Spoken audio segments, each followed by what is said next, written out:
দুইজন মিলেমিশে যেতে যেতে 1238 কিলোমিটার দূরে জেরুজালেমের সামনে গেলেন। আবু উবাইদা ওইখান থেকে দেখলেন হযরত ওমরকে দেখা যায়। হযরত ওমরের সামনে এসে দাঁড়ালেন। হযরত ওমরকে ডাক দিলেন, ওমর আপনাকে দেখছি উটের রশি আপনি টানাটানি করছেন, খাদেমকে আপনি উপরে উঠালেন। ওমর এইটা নিয়ে আমার কোনো প্রশ্ন নাই। আবু উবাইদা ইবনে জাররাহ ডাক দিয়ে বললেন, ওমর আপনার শরীরে যে কাপড়টা আছে এই কাপড় গুনা যায় 1 2 3 4 এই রকমের গুনে গুনে আমি দেখছি আপনার কাপড়ের মধ্যে 14টা তালি আছে। কয়টা আওয়াজ দিয়ে কোন কয়টা? আবু উবাইদা ইবনে জাররাহ ডাক দিয়ে বললেন, সাফরনিয়াসের দরবারের নিয়ম হলো যার যত দামি কাপড় আছে, যার যত বেশি দামি চেয়ার আছে তাকে তারা গুরুত্ব দেয়। টাকনুর নিচে যে যত বেশি কাপড় পরে তারে গুরুত্ব দেয়। হযরত ওমর এরা চাবি দিবে না। আপনার এই অবস্থা দেখলে হয়তোবা তারা নেকলেট চোখে দেখবে। ওই দিন আমিরুল মুমিনিন ওমর ডাক দিয়ে বলেন, আবু উবাইদা তুমি যদি জান্নাতের টিকিট প্রাপ্ত সাহাবী না হতে আমি তোমাকে আজকে কঠিন ভাবে শাসন করতাম। শোনো তোমাদেরকে জানাই দিলাম, আবু উবাইদা খালিদ বিন ওয়ালিদ তোমাদেরকে জানাই দিলাম, মুসলমানদেরকে সম্মানিত করে নাই তাদের চেহারার কাপড়গুলো, মুসলমানদেরকে সম্মানিত করে নাই তাদের শান শৌকতওয়ালা চেয়ারগুলো, মুসলমানদেরকে তাদের ধন বল সম্মানিত করে নাই, মুসলমানদেরকে একমাত্র সম্মানিত করেছে তার নাম হলো কোরআন। তার নাম কি? তার নাম কোরআন। আবু উবাইদা তুমি বললাটা কি? তুমি বলছো এর কাছে গিয়ে আমি টাকলু নিচে কাপড় পরি, ইট ইজ ইম্পসিবল, এটা হতেই পারে না। তার সামনে গিয়ে আমি আমার আল্লাহর ভয় দূরে যাব না, হতেই পারে না। এদের বিরুদ্ধে আমরা দাঁড়িয়েছি, গর্জন দিয়েছি যে এইটা বাইতুল আকসা আমাদের কাছে আসবে, না হয় জিহাদের ময়দানে যাবে। সাফরনিয়াস ওই দিন ডাক দিয়ে বলছেন, ওমরের চেহারা দেখে আমার ভিতরে কে জানি ডাক দিয়ে বলছে যে ওমর যেই রাস্তা দিয়ে হাঁটলে শয়তান ওই রাস্তা দিয়ে যায় না, যে ওমর দাঁড়ালে কেউ তার সামনে যায় না। এই ওমরের চেহারার যদি এই অবস্থা হয়, ঠিক তারা আল্লাহকে ভয় করে। এই বাইতুল আকসার চাবি ওমরের কাছে দাও, এদের সাথে যুদ্ধ করে পারা যাবে না, এরা ফাঁসি কাস্টে যাবে। তারপরও ডাক দিয়ে বলবে আমরা আল্লাহরে ভয় করি। কথা বলেন না কেন? আমার দেশের মধ্যেও কেউ যদি ইসলামের সুমান দিতে চায়, ইসলামকে সংসদ পর্যন্ত পৌঁছাতে চায়, এক দলের গায়ের মধ্যে গাত্র দাও শুরু হয়ে যায়। এরা ইসলামপন্থীদের বিরুদ্ধে অবস্থান নেয়, ইসলামপন্থীদেরকে ফাঁসি কাষ্ঠের মধ্যে ঝুলাতে চায়। তাদেরকে বলে গেলে হবে না, এরা কোরআন পড়ে, এরা রাসূলুল্লাহর হাদিস পড়ে, এরা ফাঁসি কাষ্ঠের মধ্যে যাবে। তারপর ইসলামী হুকুমত থেকে এরা বিন্দু মাত্র দূরে যাবে না। কথা বলেন ঠিক কিনা?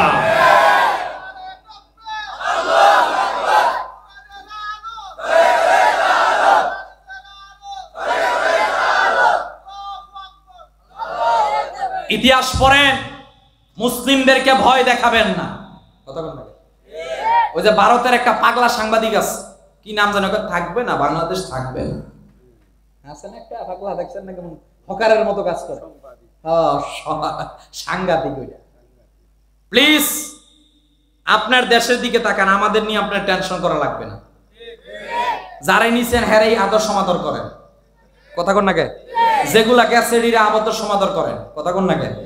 এটা 92% মুসলিমদের দেশ। আঙ্গুল তুলবেন না, ওই আঙ্গুল থাকবে না। পেঁয়াজের ভয় দেখাবেন না। আপনার এক রাষ্ট্র থেকে পেঁয়াজ বন্ধ, 231 রাষ্ট্র আমাদের জন্য পেঁয়াজ খোলা রেখেছে।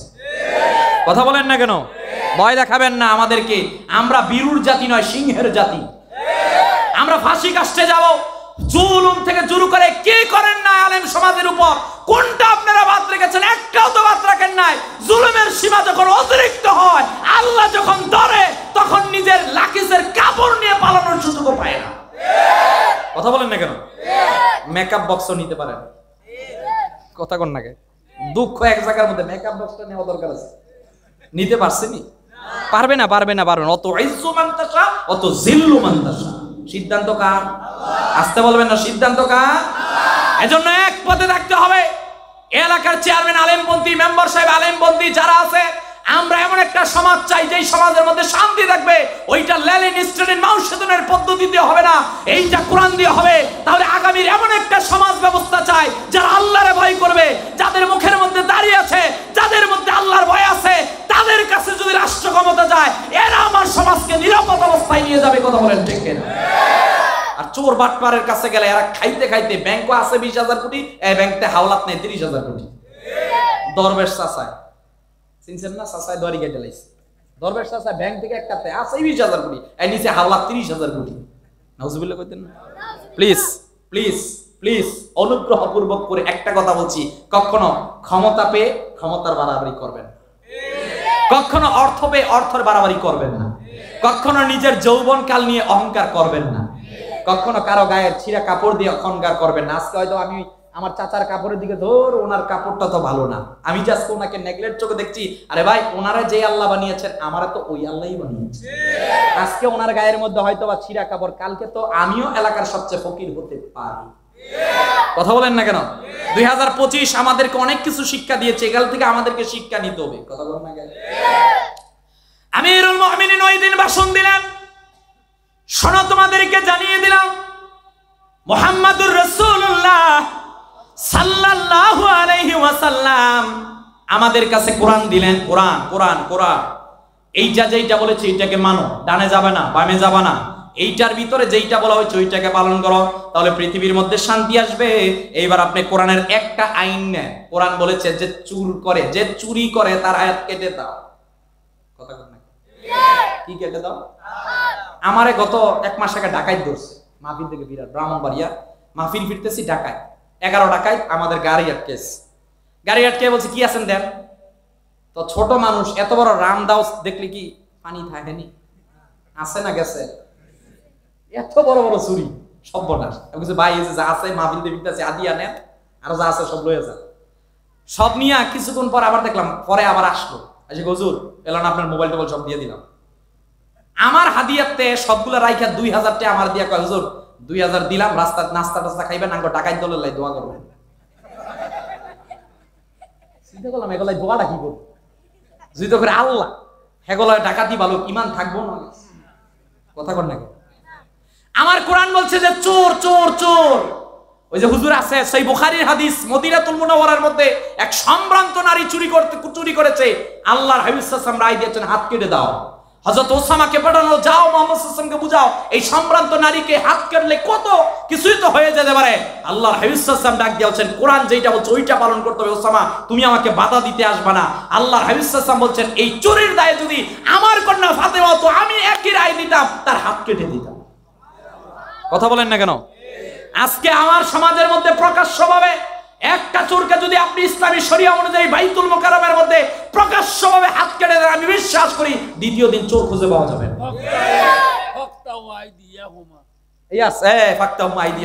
এটা আল্লাহর বদল, সমাধান, এটা আল্লাহর কথা। আইডিয়া হুমা 2 হাত খবর আছে। কথা কোন না কে? তবে এখানে ফোকায়ে কেরামগণ থাকবে, ওখানে তো কাজী থাকবে। কথা কোন না কে? চুরির ধরন অনুযায়ী হাত কাটা হবে। কথা কোন না কে? ওইটা না, আমি ওইটা বলতে চাচ্ছি, আমি সামগ্রিকভাবে বলতে চাচ্ছি আল্লাহর বিধান। কোরআন আমাকে বলছে এই তুমি আমার আইনটা বাস্তবায়ন করে দেখো না, একবার আর তুমি বাস্তবায়ন করে দেখো। ডক্টর ইউনূস সাহেবকেও আমরা রিকোয়েস্ট করব, আপনি তো অনেক কিছু দেখলেন, পৃথিবী ঘোরা মানুষ, আপনি একবার নেন না কোরআনের আইনটা বাস্তবায়ন করে দেখেন না, আমি বিশ্বাস করি চোর একটাও বুঝে পাবেন না। কথা বলেন না কেন? তাহলে সমাজ সংস্কারে 2 নাম্বার কাজ কোরআন যেটা বলেছে ওইটা মান্য করতে হবে। কোরআন যেটা বলেছে এখানে কিছু কোরআন বাদ রাখে নাই, কোনো কিছুই বাদ রাখে নাই। ওয়ানাজ্জালনা আলাইকাল কিতাবা তিবয়ানান লিকুল্লি শাইইন ওয়া হুদাও ওয়া রাহমাতাও ওয়া বুশরা লিল মুসলিমিন। সব কথা পুঙ্খানুপুঙ্খানু খুলে দেওয়া হয়েছে। এজন্য আধুনিক সায়েন্স বিজ্ঞানও একটা কথা বলতে বাধ্য। আপনি brief history of time big bang two black hole বইটা পড়েন, স্টিফেন হকিং 1988 সালে যে বইটা লিখেছে পৃথিবীর মানুষদেরকে তাক লাগিয়ে দিয়েছে। স্টিফেন হকিং বলেছে শোনো যারা নাস্তিক আছো তোমরা বুঝো, তোমরা তো বলো এই পৃথিবীর মধ্যে কিছু নাই, আমি কোরআনও দেখলাম, সব কিছু দেখলাম, কোরআনে যা যা বলেছে পৃথিবীর এমন কোন জ্ঞানের শাখা নাই যেই শাখার কথা কোরআন উল্লেখ করে না। সুবহানাল্লাহ হইতেন না? চিকিৎসা বিজ্ঞান ইবনে সিনা থেকে ধরেন, বিধর্মীদেরকে ধরেন, কোন শাখার কথাটা ইসলাম বলে না? আপনার ঘুম থেকে ঘুমানো পর্যন্ত সব আপনাকে কোরআন আর হাদিস মুহাম্মদ সাল্লাল্লাহু আলাইহি ওয়াসাল্লামের সুন্নাহ শিক্ষা দিয়েছে। কথা বলেন না কেন? তাহলে আমাদের কাজ 2 নাম্বার সমাজ বিনির্মাণে কোরআন যেটা বলেছে ওইটা পালন করতে হবে। স্টিফেন হকিং লেখলেন এই শোনা এগুলো এমনি এমনি হয় নাই, এগুলো ছিল একটা বৃন্দের বিস্ফোরণ হয়েছে, তারপর চন্দ্র, সূর্য, গ্যালাক্সি, মিল্কি ওয়ে, এন্ড্রোমেডা যা কিছু আছে সবকিছু হয়েছে। আল্লাহ সূরা আম্বিয়া 30 নম্বর আয়াতে বলেন আওয়ালাম ইয়ারাল্লাযীনা কাফারু আন্নাস সামাওয়াতি ওয়াল আরদা কানাতা রাতকান ফাফাতাকনাহুমা। শোনো এগুলো ছিল ওতপ্রোতভাবে জড়িত, আমি আল্লাহ বলছি কুন ফায়াকুন, সাথে সাথে এগুলো হয়ে গেছে। সুবহানাল্লাহ। তাহলে সেই কোরআন কেন্দ্রিক আমাদের 5টা কাজ। কয়টা? 1 নাম্বার কোরআন পড়তে হবে। কথা বলেন, আমরা কোরআন পড়ি না, এটা আমাদের ব্যর্থতা। 2 নাম্বার কোরআনের পাশাপাশি একটা বাংলা কোরআন রাখবেন, অর্থ বুঝে তেলাওয়াত করতে হবে। কথা বলেন নাকি? 3 নাম্বার কোরআন নিয়ে গবেষণা করতে হবে, গবেষণা। কথা বলে। 4 নাম্বার কোরআনের উপর আমল করতে হবে। 5 নাম্বার কোরআনের আইন ব্যক্তি, পরিবার, সমাজে, রাষ্ট্রের মধ্যে বাস্তবায়ন করার জন্য যারা কোরআনের পক্ষে থাকবে এদের পক্ষে আমাদের থাকতে হবে। 3 নাম্বার সমাজ পরিবর্তনের জন্য আল্লাহর হাবিব সাল্লাল্লাহু আলাইহি ওয়াসাল্লাম একদল যুবকদেরকে তৈরি করলেন। এই যে মাঝের পাড়া ইসলামী ছাত্র কাফেলার সদস্য বিন্দুদের উদ্যোগে আজকের মাহফিল, আপনাদের কষ্ট হয়ে যাচ্ছে? এই যে ছাত্র ভাইদের উদ্যোগে মাহফিল, এরা প্রত্যেকেই তরুণ। কথা কর না, যুবক। কথা কর না। একসময় ভাবতাম আমরা বাংলাদেশের যুবক বুঝি শেষ হয়ে গেছে, কারণ কোভিড-19 করোনা ভাইরাসের পর কারো হাতে ইয়াবা, কারো হাতে বাবা, কারো হাতে গাঞ্জা, কারো হাতে ফ্রি ফায়ার, কারো হাতে পাবজি। 5 আগস্টের পর দেখলাম এগুলো জাতে মাতাল হইলো, তাহলে ঠিক আছে, হই হই রই রই করে রাস্তার ধরেছে, সরকার একটা শেষ। কথা আমি যেটা বুঝাতে যাচ্ছি, আরে ভাই যুবক তো শেষ হয় নাই, যুগ জামানা পাল্টে দিতে চাই না অনেকজন, এক মানুষই আনতে পারে জাতির জাগরণ। ঘুমায়া কাজা করেছ ফজর, তখনও জাগনি যখন জহর, হেলাও খেলায় কেটেছে আসর, মাগরিবের আজ শুনিয়া যা, জামাতে শামিল হও রে এসাতে, এখনো জমাতে আছে স্থান। কথা বলেন না কেন?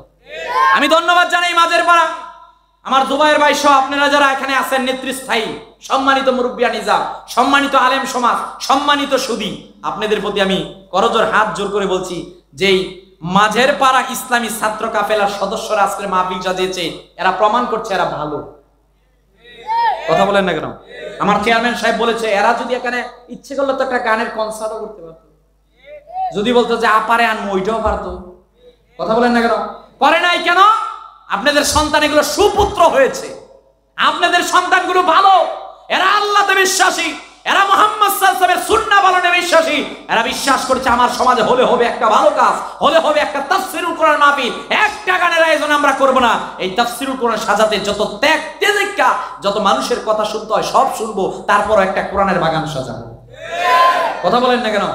এরা আপনাদেরকে নিয়ে এত সুন্দর মাহফিল সাজিয়েছে, এদের জন্য দোয়া ছাড়া আমাদের কিছু নাই। কথা বলেন না কেন?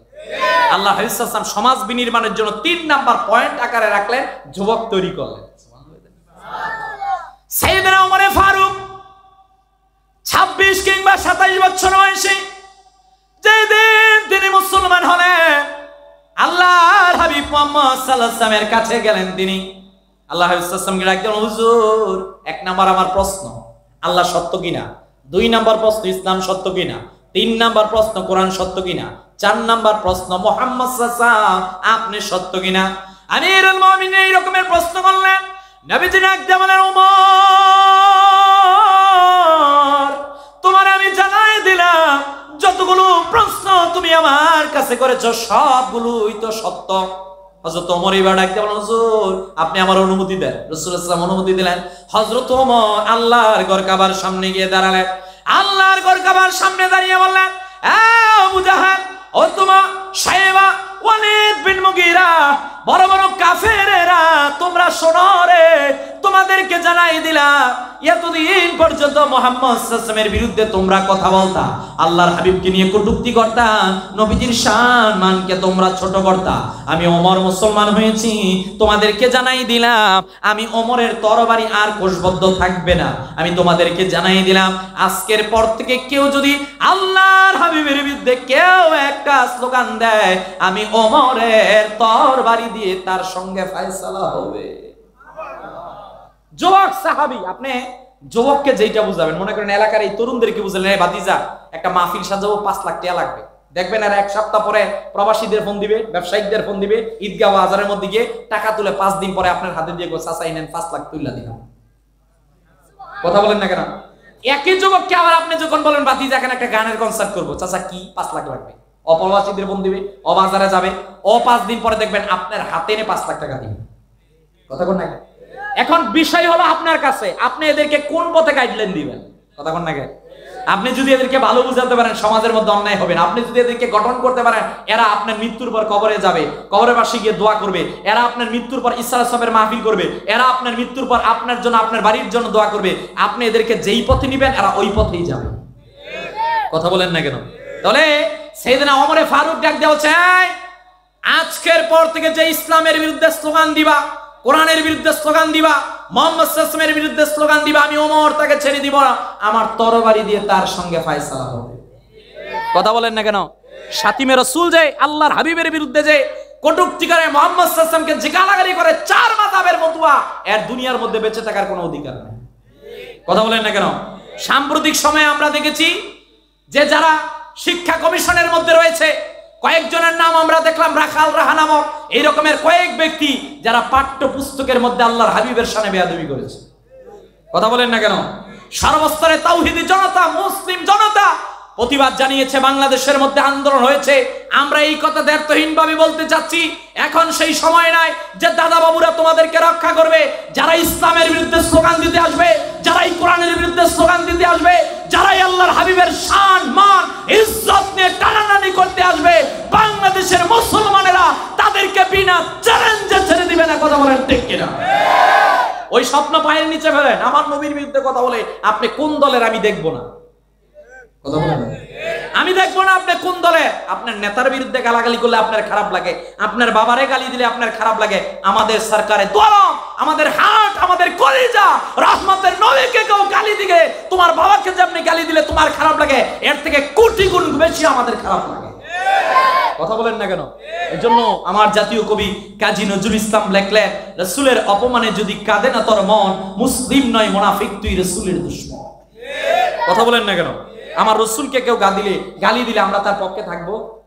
4 লাথি মারি, আমার রসুল হলো সবার উপরে। কথা বলেন, এই সম্মান ওরাফা'না লাকা যিকরাক দিয়েছেন একজন, তিনি কে? তাহলে 3 নাম্বার রাসূলুল্লাহ সাল্লাল্লাহু আলাইহি ওয়াসাল্লাম যুবকদেরকে কাছে নিলেন। হযরত মুসআব ইবনে উমাইর রাদিয়াল্লাহু তাআলা ঘটনা ইমাম তিরমিজি, ইমাম বুখারী সব অথেন্টিক হাদিস গ্রন্থগুলোর দিকে আপনি তাকিয়ে দেখেন। ফালাম্মা বালাগা রাসূলুল্লাহ সাল্লাল্লাহু আলাইহি ওয়াসাল্লাম, একদিন নবীজি হযরত মুসআব ইবনে উমাইরকে দেখলেন। নবীজি সাল্লাল্লাহু আলাইহি ওয়াসাল্লাম মুসআবকে দেখে কান্না শুরু করে দিলেন। সাহাবায়ে কেরামগণ বললেন, হুজুর কেন আপনি কান্না করছেন? নবীজি ডাক দিয়ে বললেন, শোনো রে, তোমাদেরকে জানাই দিলাম আমার সাহাবীটা আমারে অনেক বেশি ভালোবাসে। যেদিন আমার কাছে মুসলমান হতে আসলো, আমি তাকে ইসলাম বুঝালাম, আমি তাকে ঈমান বুঝালাম, আমি তাকে ইহসান বুঝালাম, আমি বুঝালাম এগুলো পালন করো, এগুলো ছেড়ে দাও। আমাকে ডাক দিলেন, হুজুর আমি মুসআব, আরবের মধ্যে সবচেয়ে দামি সন্তান, বাবা 200 দিরহামের নিচে কোনো কাপড় পরায় না। ওগো নবীজি আপনারে জানাই দিলাম আমি মুসলমান হতে চাই। নবীজি ডাক দিয়ে বলেন, মুসআব রে, তুমি যদি মুসলমান হও অনেক কঠিন বিষয়। এইবার মুসআব ইবনে উমাইর একটা রাত্র নবীজির কদমের মধ্যে রইলেন, সারাটা রাত্র নবীজির কদমের মধ্যে রইলেন। সকালবেলা নবীজি মুহাম্মদ সাল্লাল্লাহু আলাইহি ওয়াসাল্লামের হাতে হাত রেখে ডাক দিয়ে বললেন, হুজুর আমি আপনারা জাস্টিফাই করলাম, আপনি সত্য নবী, সত্য নবী, সত্য নবী, আপনি আমারে কালেমা পড়ে মুসলমান বানাই দেন। রাসূলুল্লাহ সাল্লাল্লাহু আলাইহি ওয়াসাল্লাম মুসলমান বানালেন। সকালবেলা বাড়ির মধ্যে গেলেন, মা জনম দুঃখিনী ডাক দেন, আমার সন্তান মুসআব ইবনে উমাইর তুমি কোথায় গিয়েছিলে রে বাবা? ডাক দিয়ে বলেন, মা আমি মুহাম্মদ সাল্লাল্লাহু আলাইহি ওয়াসাল্লামের কাছে গিয়েছিলাম। ডাক দিয়ে বলে, কোন মুহাম্মদ? যে মুহাম্মদ সাল্লাল্লাহু আলাইহি ওয়াসাল্লামকে আরবের লোকেরা আমরা বয়কট করেছি, ওই মুহাম্মদ সাল্লাল্লাহু আলাইহি ওয়াসাল্লামের কাছে নাকি? ডাক দিয়ে বলেন, হ্যাঁ মা আপনারা জানাই দিলাম মুহাম্মদ সাল্লাল্লাহু আলাইহি ওয়াসাল্লাম খারাপ নন, তিনি ভালো, সত্য কথা বলেন, নারীদেরকে মর্যাদা দেন। মা ডাক দিয়ে বলেন, বাড়ি থেকে দূর হয়ে যা। বাবা ডাক দিয়ে বলেন, বাড়ি থেকে দূর হয়ে যা। বংশের লোকেরা ডাক দিয়ে বললেন, বাড়ি থেকে দূর হয়ে যা। মুসআব ইবনে উমাইর যুবক সাহাবী নবীজির কদমে গেলেন, ইয়া রাসূলুল্লাহ, ইয়া হাবিবাল্লাহ, ওগো নবীজি আমার মা আমারে বাড়ি থেকে বাইর করে দিয়েছে, আমার বুঝি দুনিয়ার মধ্যে কেউ নাই। আমার নবীজি ডাক দিয়ে বলেন, ও মুসআব তোমারে জানাই দিলাম দুনিয়ায় যার কেউ নাই তার আছেন একজন, তিনি কে? আল্লাহ। এই ঘটনা বললেন। এই সাহাবী উহুদের ময়দানে যে শহীদ হলেন, ঘটনা বলা আমার উদ্দেশ্য নয়, আমি যেটা বুঝাতে যাচ্ছি, আল্লাহর হাবিব সাল্লাল্লাহু আলাইহি ওয়াসাল্লাম তো বলেছেন সাবআতুন ইউযিল্লুহুমুল্লাহু ফি যিল্লি, সহিহ বুখারীর হাদিস। নবীজি বললেন লা তাজুলু কদাম ইবনে আদম ইয়াউমাল কিয়ামা, তিরমিজির হাদিস। এরকমের হাদিসের গ্রন্থগুলোকে সামনে নেন। আমার রাসূল যেটা সামগ্রিকভাবে বুঝালেন, যুবক যদি তার যৌবনকালে সিজদা দেয়, তার সিজদার কারণে আমার আল্লাহর আরশ কেঁপে ওঠে। এজন্য আমি আমার যুবকদেরকে দরকার, যুবক এই যুবকের ইচ্ছে করলে সবকিছু করতে পারবে। কথা বলেন না? আপনি বাবা, আপনার দায়িত্ব আছে, আপনার সন্তান কার সঙ্গে চলছে, কোন দোকানে যাচ্ছে, ও সন্ধ্যার পরে কোথায় যাচ্ছে, এটার তদারকি আপনাকে করতে হবে। প্রিয় হাজিরিন, একটা কথা রাগ করবেন না, I am sorry to say, আমি বাস্তবতার জন্য বলছি, আমাদের অধিকাংশ লোকের ভিতরটা নষ্ট হয়ে গেছে। কেন আমি বুঝাই। পর্দা মা বোনদের বসার ব্যবস্থা আছে? মা বোনের বসনা, আমার সম্মানিত মা বোনেরা যারা শুনছেন, আপনারা যারা শুনছেন, দেখেন আজ থেকে 10 বছর আগে আমরা আমাদের সমাজের কৃষ্টি কালচার দেখতাম। আজ থেকে 10-15 বছর আগে আমার মা চাচিরা যখন ফজরের নামাজ শুনতো, প্রথম ফজরের সময় ঘুম থেকে উঠে স্বামীকে উঠাতো, সন্তানকে উঠাতো, স্বামীকে কনকনে শীতে মসজিদে পাঠাতো, মসজিদে এটা না, স্বামীকে মসজিদে পাঠাতো, সন্তানকে মক্তবে পাঠাতো, মাটা ওযু করে ফজরের নামাজ পড়তো, এরপর কোরআন তেলাওয়াত করতো, দুরূদ শরীফ পড়তো, এরপর সূর্য উঠলে বিসমিল্লাহ বলে বাড়ির চুলার মধ্যে সকালের নাস্তার জন্য আগুন জ্বালাতো। ওই 10 বছরের কালের আবর্তনে আমরা এতটাই আপডেট হয়েছি, এখন আমাদের ঘুম ভাঙে সকাল 9:30টায়। কথা বললেন না কেন? অথচ সেই হাদিস রাসূলুল্লাহ সাল্লাল্লাহু আলাইহি ওয়াসাল্লাম বলছেন, উম্মাহ ফজরের সময় সূর্য উদয়ের সময় ঘুমাবা না। এই সময় আল্লাহর রহমত নিয়ে ফেরেশতারা আসে। যদি দেখে বাড়ির মানুষ ফজরের সময় ঘুমাচ্ছে, আল্লাহর কাছে গিয়ে বলে, আল্লাহ আপনার বান্দা তো ঘুমাচ্ছে। আল্লাহ রাগান্বিত হয়ে বলে, যত রহমত নিয়ে গিয়েছিল সব জমিনে দিয়ে দাও, এদেরকে দরকার নাই, এরা কেমন নিমকারাম বান্দা, দুনিয়ায় সব দিলাম, এত সুন্দর করে বানালাম, 5 ওয়াক্ত নামাজ আমার জন্য পড়তে পারলো না, এরা হলো নিমকারাম জাতি। কথা বলেন না কেন? আপনি দেখেন আমার মা বোনদের আজ থেকে 10 বছর আগে ঘরের মধ্যে শান্তি ছিল, আজকে ওই একই ঘরে পরক্রিয়া ঢুকেছে। কথা বলেন না কেন? একই ঘরে শান্তি নাই। এই জন্য আমি আমার সম্মানিতা মা বোনেরা যারা আছেন, শ্রদ্ধা রেখে মা বোনদের কাছে বলতে চাচ্ছি, ফজরের নামাজ কোনো বাড়িতে মিস দিবেন না। ফজরের পর 5 পৃষ্ঠা হলেও কোরআন তেলাওয়াত করবেন। কখনো 3টা অবস্থায় ঘুমাবেন না। একটা হলো নামাজ পড়া অবস্থায়, একটা হলো দিনের মজলিসে বসা অবস্থায়, আর একটা হলো সূর্য উদয়ের সময়। এই 3 সময় যে ঘুমায়, এর উপর আল্লাহ লানত নাজিল হয়। আমি আমার মা বোনদেরকে বলছি, ফজরের সময় স্বামীকে মসজিদে পাঠান, সন্তানকে মক্তবে পাঠান, সকালবেলা কোরআন তেলাওয়াত করেন। দেখবেন আপনার স্বামীর প্রতিদিন 300 টাকা ইনকাম, কিন্তু আপনার ঘরে শান্তি আছে। কথা বলেন না কেন? আমাদের ঘর থেকে শান্তি চলে যাচ্ছে ভাই, আপনি মানেন বা না মানেন। আমরা তো পত্র পত্রিকা দেখি, নিজের কন্যা, নিজের সন্তান ইয়াবার টাকা জোগাড় করতে গিয়ে নিজের বাবার গলার মধ্যে ছুরি চালিয়েছে। আপনারা ঐশী নামক একটা মেয়ের ঘটনা জানেন, যে পুলিশের বাবা, ওই পুলিশ বাবা কিন্তু গলার মধ্যে ছুরি চালিয়েছে। এগুলো আমার বাংলাদেশে হচ্ছে। কথা কথা না? এজন্য আমি বলছি, আমাদের এখন একটু সংশোধন হওয়া দরকার। Let's change ourself. আসুন আমরা আমাদের নিজেদেরকে সংশোধন করি। ডক্টর ইউনূস সাহেব রাষ্ট্র সংস্কার করছে, আমরা প্রত্যেকে নিজের সংস্কার করব। এটা আপনার থেকে না, সংস্কার হবে নিজের থেকে। কথা বল না কেন? ব্যর্থতা আমাদের আরেক জায়গায়, আমরা শুধু বড় বড় লেকচার দিই, আমাদের খবর নাই। আমি ঢাকার থেকে আরে সর্বনাশ, বহুত বড় হুজুর আইছে, আমি হুজুরের যদি ফজরের নামাজ ঠিক না থাকে, যত ওয়াজ করেছি এক মুসল্লিরা কাজে আসবে, এটাই ফাইনাল। কথা কর না কে? এজন্য আমি বক্তা ঠিক হবে, আমার শ্রোতা ঠিক হবে, আমার ইমাম ঠিক হবে, আমার এলাকা ঠিক হবে। তখন দেখবেন এলাকার মধ্যে শান্তি বরকত নাজিল করবেন একজন, তিনি কে? আল্লাহ। 4 নাম্বার সমাজ বিনির্মাণের জন্য আল্লাহর হাবিব মুহাম্মদুর রাসূলুল্লাহ সাল্লাল্লাহু আলাইহি ওয়াসাল্লাম সমাজের মধ্যে একদল তাকওয়াবান বান্দা তৈরি করলেন। সুবহানাল্লাহ বলতেন না? আমার পূর্বে শরীয়তুল্লাহ জিয়াদি সাহেব এই বিষয়ের উপর কথা বলেছে, আমি এই বিষয়ে টানবো না। একটা ছোট্ট ঘটনা বলি। হযরত ওমর, তিনি যখন রাষ্ট্রীয় শাসনকর্তার মধ্যে ছিলেন, হযরত ওমরের অভ্যাস ছিল, তিনি রাস্তা দিয়ে হেঁটে গেলে কোন মুসলমান পেলে ওনাকে পরীক্ষা করতেন। সুবহানাল্লাহ বলতেন। আমিরুল মুমিনিন হযরত ওমর একদিন তিনি রাস্তা দিয়ে যাচ্ছিলেন, বিশাল মরুভূমির মধ্যে তিনি দেখলেন অনেকগুলো বকরির পাল দেখা যায়। এই বকরির পালের পিছনে একটা রাখালকে দেখা যায় দাঁড়ানো অবস্থায়। আমিরুল মুমিনিন হযরত ওমর রাদিয়াল্লাহু তাআলা এবার বকরিগুলোর কাছে গেলেন, রাখালের কাছে গেলেন। রাখালকে গিয়ে বললেন, রাখাল, আমার কাছে কোনো খাবার নাই, পানি নাই, তুমি যদি খাবার দিতে, পানি দিতে, আমার একটু লাভ হতো। এই ঘটনা যখন রাখালকে বললেন, রাখাল ডাক দিয়ে বললেন, হ্যাঁ শাহজাদা, আমি আপনারে চিনি না, শুনেন আপনারে জানাই দিলাম, আপনারে কেমন করে আমি পানি দিব, দেওয়ার মতো কিছু নাই, এগুলো আমার মাহাজনের, এগুলো আমার নয়। হযরত ওমর বললেন, দেখি তো এর ভিতরে আল্লাহর কেমন তাকওয়া আছে, কেমন ভয় আছে। আমিরুল মুমিনিন ওমর এইবার নাক দিয়ে বললেন, শোনো, তোমার একটা প্রস্তাবনা দেই, তুমি একটা বকরি আমারে দিবা, আমি তোমারে স্বর্ণ মুদ্রা দিব, ইজাব কবুল হবে, আদান প্রদান হবে। তোমার মাহাজন যদি জিজ্ঞেস করে, তুমি তো এই কথাও বলতে পারবা, এই বিশাল বড় বকরিতে, বকরির পাল থেকে একটা বকরি ভাগ এসে নিয়ে গিয়েছে। এই ঘটনা যখন আমিরুল মুমিনিন হযরত ওমর বললেন, ওই যুবক, হযরত ওমরকে ডাক দিয়ে বলেন, ইয়া ইবনুল মালিক ফাআইনাল্লাহ, তুমি যে আমারে বললা শাহজাদা তোমারে একটা বকরি দেওয়ার জন্য তুমি আমার স্বর্ণ মুদ্রা দিবা, হ্যাঁ কথা ঠিক, এই আরবের মধ্যে তুমি ছাড়া আর আমি ছাড়া কেউ দেখতেছে না, কথা কিন্তু ঠিক। তবে ও শাহজাদা, তোমারে জানাই দিলাম, দুনিয়ার কেউ আমাদের দুইজনের ঘটনা দেখতেছে না, কিন্তু আমাদের দুইজনের ঘটনাটা দেখতেছেন একজন। আওয়াজ দিয়ে বলেন তিনি কে? আল্লাহ। কে দেখতেছেন? আল্লাহ। হযরত ওমর কান্না শুরু করে দিলেন, হ্যাঁ হ্যাঁ, ঘটনাটা কি? আরবের মধ্যে বিশাল বড় বকরির পাল, একটা রাখাল, ও আল্লাহরে কেমন ভয় করে, চিন্তা করছেন আপনি? ও একটা বকরি দেন না, বলছে, এ শাহজাদা, আমি তো চিনি না আপনাকে, আপনাকে একটা কথা বলি, আপনি যে আমাকে বলছেন ইজাব কবুল দুইজন, আপনি আমারে স্বর্ণ মুদ্রা দিবেন, আমি একটা বকরি দিব, আপনি বলতেছেন দুনিয়ার কেউ দেখবে না, কথা ঠিক, দুনিয়ার কেউ দেখবে না, কিন্তু দেখতেছেন একজন, তিনি কে?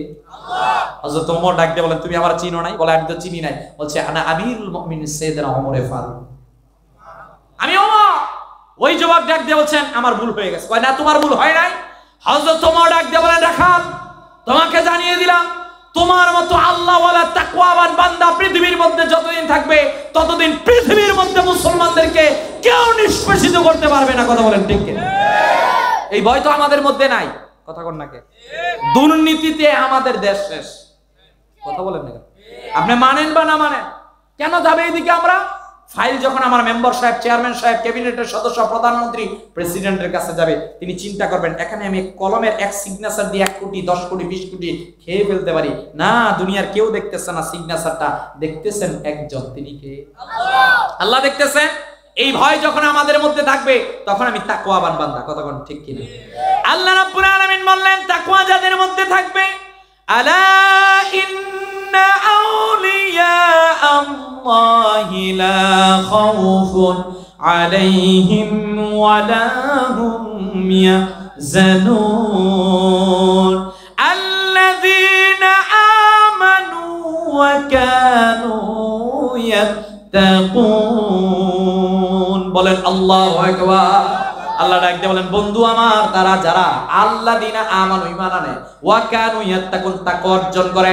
আল্লাহ রাব্বুল আলামিন তাকওয়ার কথা ভিন্ন জায়গার মধ্যে এক এক জায়গায় এক এক ভাবে বললেন, ইন্নাল্লাহা ইউহিব্বুল মুত্তাকিন, আল্লাহ তাদেরকে ভালোবাসেন। তবে একটা কথা নেন, তাকওয়া ছাড়া মুমিন হতে পারবেন না, তাকওয়া ছাড়া মুহসিন হতে পারবেন না, তাকওয়া ছাড়া নবীজির সাচ্চা উম্মত হতে পারবেন না, তাকওয়া ছাড়া কখনোই জান্নাতে প্রবেশ করতে পারবেন না, পারবেন না। প্লিজ, এজন্য রাসূলুল্লাহ সাল্লাল্লাহু আলাইহি ওয়াসাল্লাম সমাজ বিনির্মাণে একদল তাকওয়া ব্যক্তিদের তৈরি করলেন। এই যে হুদাইবিয়ার সন্ধির ইতিহাস আপনারা জানেন। হুদাইবিয়ার সন্ধির পর হযরত ওমর ডাক দিয়ে বলেন, হুজুর, এই যে সন্ধির ধারা, এগুলো তো মুসলমানদের পরাজয় হয়েছে। আল্লাহ হাবিব সাল্লাল্লাহু আলাইহি ওয়াসাল্লাম ডাক দিয়ে বলেন, ওমর তুমি থামো, একটু সুযোগ দাও, দেখো না ঘটনাটা কি করে। হুদাইবিয়ার সন্ধির একটা নীতি হলো, এখানে কাফের মুসলিমের কাছে আসতে পারবে। সুবহানাল্লাহ দেন না? মুহাম্মদ সাল্লাল্লাহু আলাইহি ওয়াসাল্লাম যেদিন হিজরত করে মদিনার মধ্যে আসলেন, ছিল 14,000 স্কয়ার ফিটের মদিনা। যেই দিন বাহির হলেন, হয়ে গেল 32 লক্ষ স্কয়ার ফিটের মদিনা। সুবহানাল্লাহ। এইবার কাফেররা যখন সাহাবীদের কাছে আসে, 1 নাম্বার দেখে সাহাবীরা মিথ্যা কথা বলে না। সুবহানাল্লাহ। 2 নাম্বার, সাহাবীদের কাছে আমানত রাখলে খেয়ানত হয় না। 3 নাম্বার, সাহাবায়ে কেরামগণ প্রত্যেকের হক প্রতিষ্ঠা করে, যে নারীদের কেউ মর্যাদা দেয় না। আল্লাহর হাবিব সাল্লাল্লাহু আলাইহি ওয়াসাল্লাম ডাক দিয়ে বলেন, নারীদেরকে মর্যাদা দিতে হবে।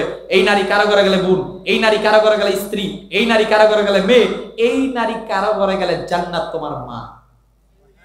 কথা বলেন না কেন?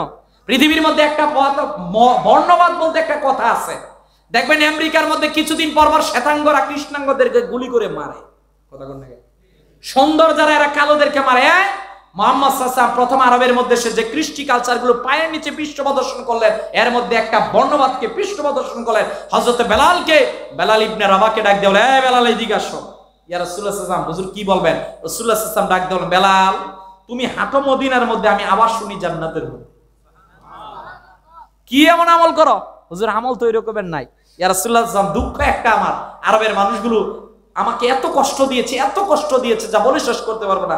আল্লাহর হাবিব সাল্লাল্লাহু আলাইহি ওয়াসাল্লাম ডাক দেওয়া, শোনো তোমাদেরকে জানিয়ে দিলাম, কে কালো, কে সাদা, কে ধনী, কে গরিব, কে বুইয়া, কে চৌধুরী, কে মৃদা, ডাজ নট ম্যাটার, দেখার সুযোগ নাই। This is the beauty of Islam. ইসলামের সৌন্দর্য এই জায়গার মধ্যে, আপনার এই মসজিদের মধ্যে এলাকার সবচেয়ে ধনী যেই কাতারে দাঁড়ায়, একই কাতারে তার পাশে সবচেয়ে গরিবও দাঁড়াতে পারে। কথা বলেন না কেন? এটাই ইসলামের সৌন্দর্য ভাই। এমনি ইসলাম শ্রেষ্ঠ হয় নাই। আলিয়াউমা আকমালতু লাকুম দীনাকুম ওয়া আতমামতু আলাইকুম নি'মাতি ওয়া রাদিতু লাকুমুল ইসলাম দীনা। আল্লাহ তাআলা এমনি ইন্নাদ দীনা ইনদাল্লাহিল ইসলাম বলে নাই, নিশ্চয়ই এখানে কোনো না কোনো কারণ আছে। কথা বলেন না কেন? তাহলে এই যে সামনে রোজা আসতেছে, আমরা রোজা রাখবো না?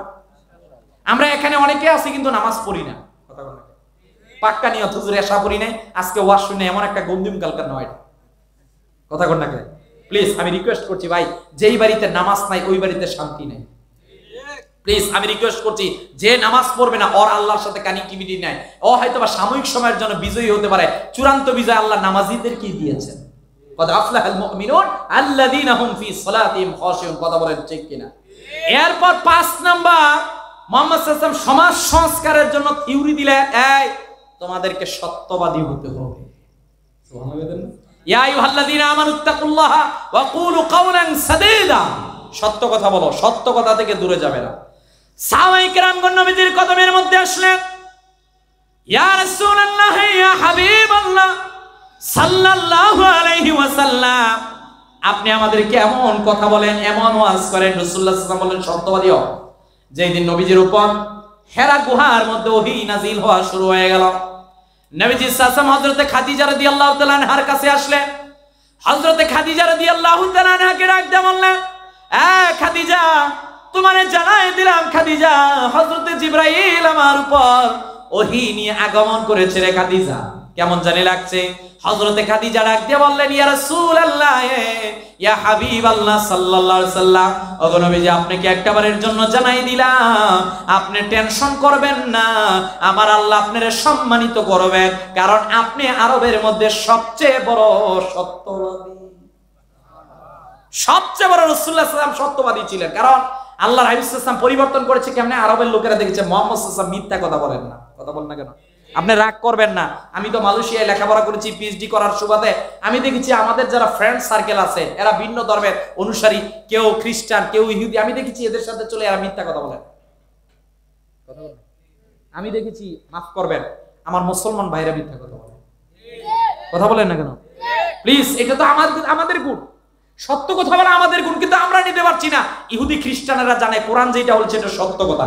এরা জানে সত্যবাদী হলে আমাদের কাছে পৃথিবীর মশাল থাকবে, সত্যবাদী হলে ক্ষমতা আমাদের কাছে থাকবে, সত্যবাদী হলে পৃথিবীর উপর সবার উপর মোরলগিরি আমরা করতে পারবো। কিন্তু যাদের কাছে সত্যবাদিতা থাকবে না, এদেরকে কেউ বিশ্বাস করবে না। কথা কোন নাকি? তাহলে আমাদেরকে শপথ নিতে হবে, আমাদেরকে সত্যবাদী হতে হবে। কথা কোন নাকি? এই মিথ্যার ছড়াছড়ি করতো আরবের লোকেরা। আল্লাহর হাবিব সাল্লাল্লাহু আলাইহি সাল্লাম আরবের মধ্যে যখন দিনের দাওয়াত দিতেন, আরবের মানুষগুলো 1 নাম্বার নবীজিকে গালাগালি করতো। নাউজুবিল্লাহ কইতেন না? প্রথম 40 বছরের ডাক দিয়ে বলতো, মুহাম্মদ সাল্লাল্লাহু আলাইহি সাল্লাম পৃথিবীর শ্রেষ্ঠ। সুবহানাল্লাহ কইতেন না? আল্লাহ রাব্বুল আলামিন তো এই কথা বললেন, ওয়া মা আরসালনাকা ইল্লা রাহমাতাল লিল আলামিন।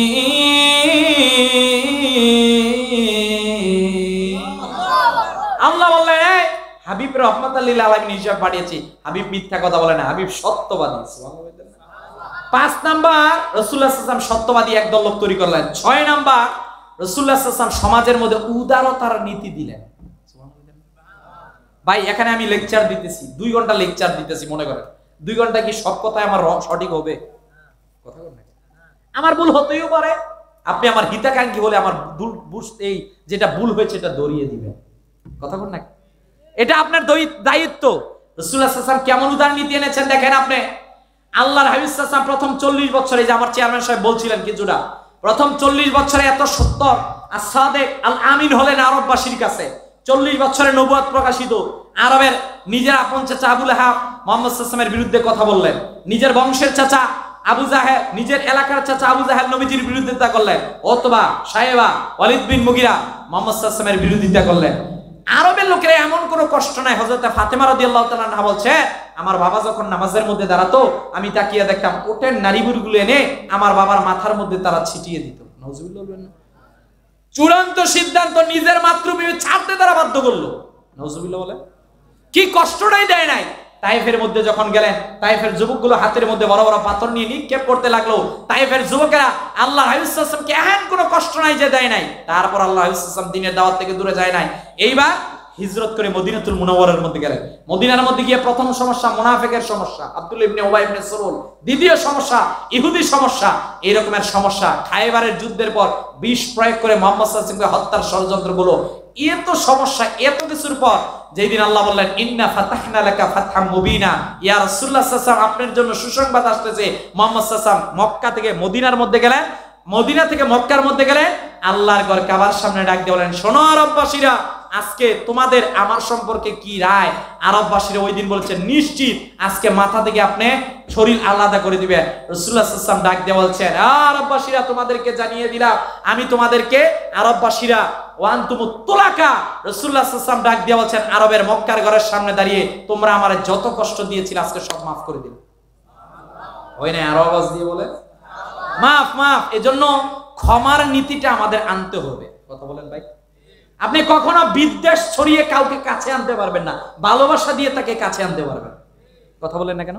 আমাদের যখন আমরা যারা দায়ী আল্লাহ, আমরা যারা দায়ী পরিচয় দেই নিজেদেরকে, আমাদের কাজ কর্কশতা না হয়, কঠোরতা আসবে। আমি বলছি এখন ফার্স্ট চান্সে প্রত্যেকের উদারতা থাকবে। আমার ভাই ভুল করলে, সমাজের একটা ছেলে ইয়াবা খেলে, একটা খারাপ কাজ করলে, আমাদের প্রত্যেকের দায়িত্ব একে ফার্স্ট চান্সে বুঝাতে হবে।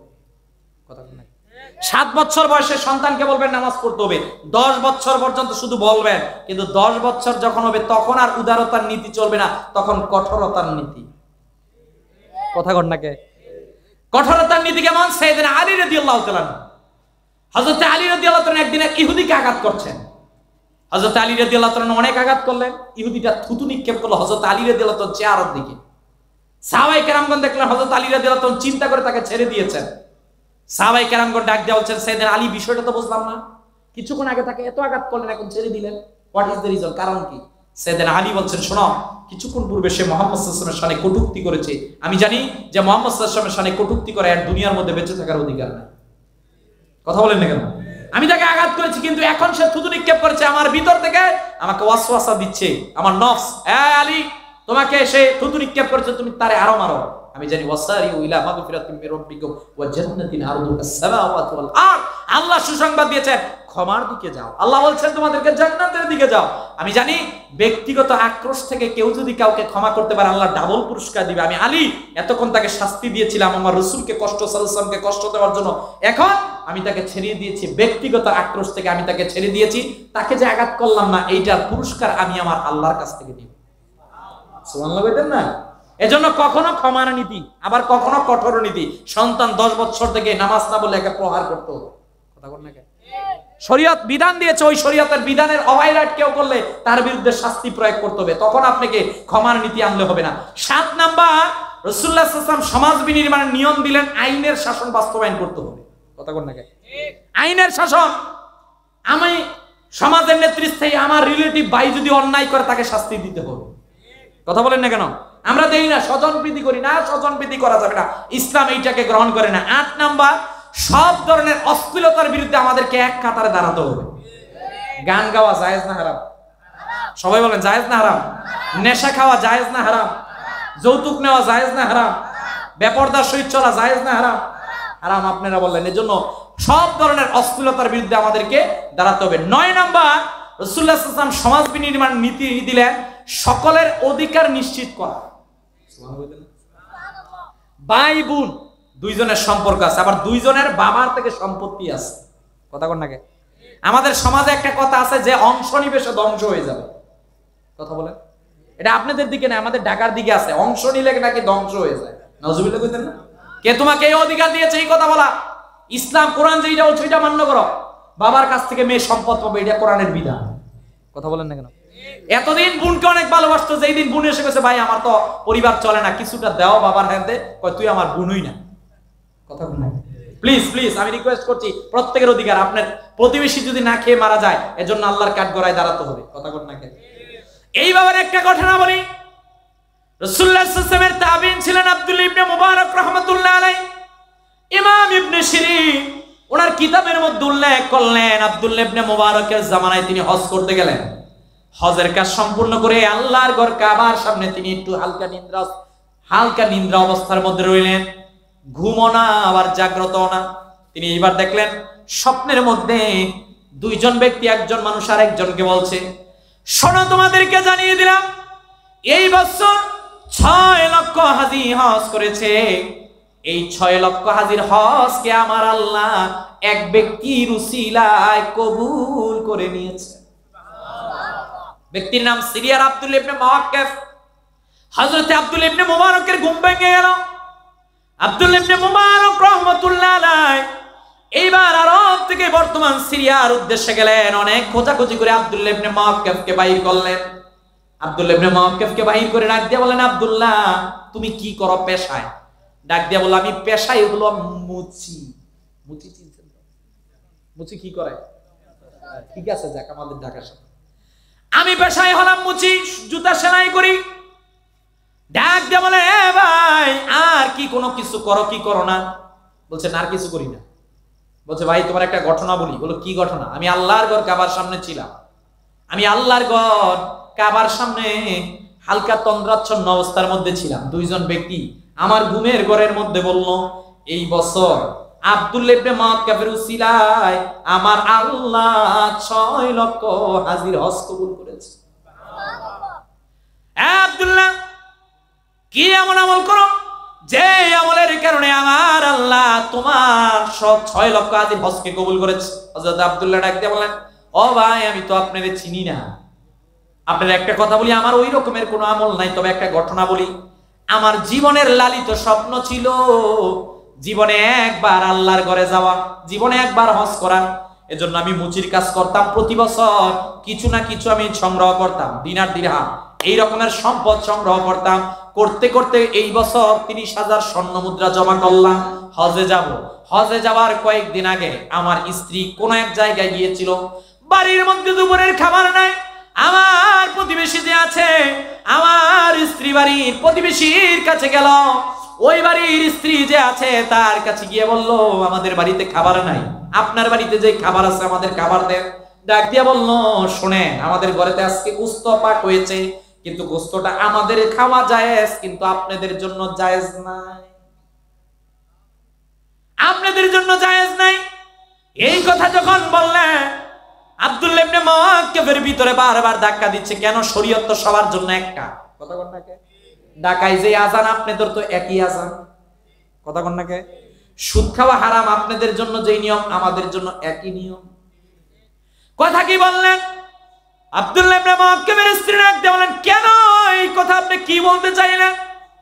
বাড়ির প্রতিবেশীর স্ত্রী ডাক দিয়ে বললেন, শুনেন আপনাদেরকে জানাই দিলাম, আমার বাড়িতে 2 দিন 3 দিন যাবত কোন ধরনের খাবার পাক করার মতো কিছু নাই। কি পাক করব? এমন একটা সিচুয়েশনে আমরা চলে আসলাম, এখন যদি কিছু না খাই তাহলে মারা যাব। এই জীবন রক্ষা করার জন্য বাড়ির সামনে একটা জন্তু ইন্তেকাল করেছিল, মারা গিয়েছিল, একে জবাই করা হয় নাই, বিসমিল্লাহি আল্লাহু আকবার বলা হয় নাই। কারণ পশু যখন জবাই করা হবে একজনের নামে, তিনি কে? আসতে বলবেন না তিনি কে? তাহলে অনেকে দেখা যায় বাবার নামে জবে করে। না না না, পশু বাবার নামে জবাই হবে না, পশু জবাই হবে আল্লাহর নামে। কথা কোন নাকি? অনেকটা দেখা যায় মাজারে সিজদা দেয়, মাজারে সিজদা হবে না, সিজদা হবে শুধুমাত্র একজনের জন্য, তিনি কে? অনেকটা দেখা যায় বাবার কাছে চায় না, বাবার কাছে চাওয়া যাবে না, হাত 2 হাত তুলে চাইতে হবে একজনের কাছে, তিনি কে? তবে আল্লাহর ওলিদের অবদান অস্বীকার করা যাবে না। আলা ইন্না আউলিয়া আল্লাহি লা খাউফুন আলাইহিম ওয়ালা হুম ইয়াহজানুন। সমাজে দুই শ্রেণীর লোক আছে, এক শ্রেণী আল্লাহর ওলিদের অবদান অস্বীকার করে, এক শ্রেণী আছে আল্লাহর ওলিদেরকে মান্য করতে চায় না। আরে ভাই, এ সঠিক পথে নাই। আরেক সমাজের মধ্যে আছে আল্লাহর ওলিদেরকে অস্বীকার করে না, আবার ওলিদের পক্ষেও থাকে না, ওলিদেরকে নিয়ে নেগ্র চোখে, খারাপ চোখে তারা দেখতে চায়। আমরা বলতে চাই ওলিদের অবদান আছে, ওলিদের অবদান স্বীকার করতে হবে, তবে সব কিছু চাইতে হবে একজনের কাছে, তিনি কে? আসতে বলবেন না, তিনি কে? ওই স্ত্রী ডাক দিয়ে বললেন, সামনে একটা মৃত জন্তু ছিল, এইটার কিছু গোশত এনে আমি পাক করলাম জীবন রক্ষার জন্য। এই ঘটনা আব্দুল্লাহ ইবনে মুআক্কাফের স্ত্রী শুনলেন, বাড়ির মধ্যে আসলেন, স্বামীরে ডাক দিয়ে বললেন, স্বামী আপনারে জানাই দিলাম ঘটনা একটা ঘটেছে। কি ঘটনা ঘটেছে? আমার বাড়ির প্রতিবেশীটা কয়েকদিন যাবত না খেয়ে আছে, আমি গিয়েছি বাড়িতে গোশত আনার জন্য, আমারে কোনো ধরনের গোশত দিতে পারলো না, বললো আমাদের জন্য জায়েজ নাই। আমি জিজ্ঞেস করলাম, কেন আমাদের জন্য জায়েজ নাই? একবারের জন্য বলেন, ডাক দিয়ে বলেন, এই জন্তু যখন ইন্তেকাল করেছে আমরা জবাই করতে পারি নাই, কিন্তু এখন জীবন রক্ষার্থে এইটাকে নিয়ে এসেছি, এইটার গোশত খেচ্ছি, কিন্তু আপনাদের যাওয়া জায়েজ হবে না। এইবার আব্দুল্লাহ ইবনে মুআক্কাফ চিন্তা করলো, তিনি আমার প্রতিবেশী, ইসলাম আমাকে বলেছে প্রতিবেশীর হক আদায় করার জন্য, ইসলাম বলেছে ওই হজ করতে আমি যাব, প্রতিবেশী যদি না খেয়ে মারা যায় আল্লাহর কাঠ গড়ায় আমাকে দাঁড়াতে হবে, দাঁড়াতে হবে, দাঁড়াতে হবে। আল্লাহ আমাদেরকে সিদ্ধান্ত দিলেন একটা, আমাকে আল্লাহর কাঠ গড়ায় দাঁড়াতে হবে। আব্দুল্লাহ ইবনে মুআক্কাফ আব্দুল্লাহ ইবনে মুবারককে ডাক দিয়ে বলেন, শুনেন, আমি যখন শুনলাম আমার প্রতিবেশী না কে মারা আছে, আমার ঘরের মধ্যে 30,000 দিনার স্বর্ণের মুদ্রা যেইগুলো ছিল আমি সব প্রতিবেশীকে দান করে দিয়ে বললাম, শোনো, আমার হজ দরকার নাই, আমার উপর এইটা ইবাদতটা নফল ছিল, কিন্তু তোমার জীবন রক্ষা করাটা আমার জন্য ওয়াজিব হয়ে গেছে। এটা প্রতিবেশীর হক। কথা বলেন না কেন? আপনি একা একা 10 তলা আপনার প্রতিবেশী না কে মারা যাচ্ছে, এই তাহলে আপনি পরিপূর্ণ মুসলমান না। কথা বলেন না কেন? জনদরদি হতে হবে। কথা বলেন, জনদরদি হবে। 9 নাম্বার থিওরি দিলেন, প্রত্যেকের অধিকার বাস্তবায়ন করতে হবে। আপনি সমাজের নেতা, আপনার দায়িত্ব আছে সমাজবাসীর প্রতি, আপনি মা বাবা, আপনার দায়িত্ব আছে। আমার সম্মানিতা মা বোনেরা যারা শুনছেন, আমি মা বোনদের উদ্দেশ্যে ছোট্ট একটা আমল বলি। আমার মা বোনেরা, হযরত ফাতিমা রাদিয়াল্লাহু তাআলা আনহা একদিন নবীজি সাল্লাল্লাহু আলাইহি ওয়াসাল্লামের কদমের মধ্যে গেলেন, আর 41 বাজে আর 4 মিনিট, ইনশাআল্লাহ আর 4 মিনিট, আউটহাউটি দরকার নাই। আমি যেটা বলতে যাচ্ছি যে হযরত ফাতিমা রাদিয়াল্লাহু তাআলা আনহা গেলেন নবীজি সাল্লাল্লাহু আলাইহি ওয়াসাল্লামের কাছে, খায়বারের যুদ্ধের পরের ঘটনা। আল্লাহর রাসূল সাল্লাল্লাহু আলাইহি ওয়াসাল্লাম কাছে গেল, হুজুর, সম্মানিত পিতাজি, আমার বাড়িতে কোনো খাদেমা নাই, আপনি তো খায়বারের যুদ্ধের পর অনেকগুলো দাসী পেয়েছেন, আপনি আমার একটা দাসী দেন। আমার হাতের দিকে আপনি তাকিয়ে দেখেন, এই ঠোসা পড়ে গেছে। প্রিয় নবীজি মুহাম্মদ সাল্লাল্লাহু আলাইহি ওয়াসাল্লাম ডাক দিয়ে বলছেন, ফাতেমা, তুমি আমার একটা প্রশ্নের উত্তর দাও, তুমি কি তোমার বাবার মতো তুমি কোনটা চাও? তুমি দুনিয়া চাও না আখিরাত চাও? হযরত ফাতেমা ডাক দিয়ে বললেন, বাবা, আমি তো আপনার মতো একই প্রশ্নের উত্তর দেব, আমার দুনিয়া দরকার না, আমার আখিরাত দরকার।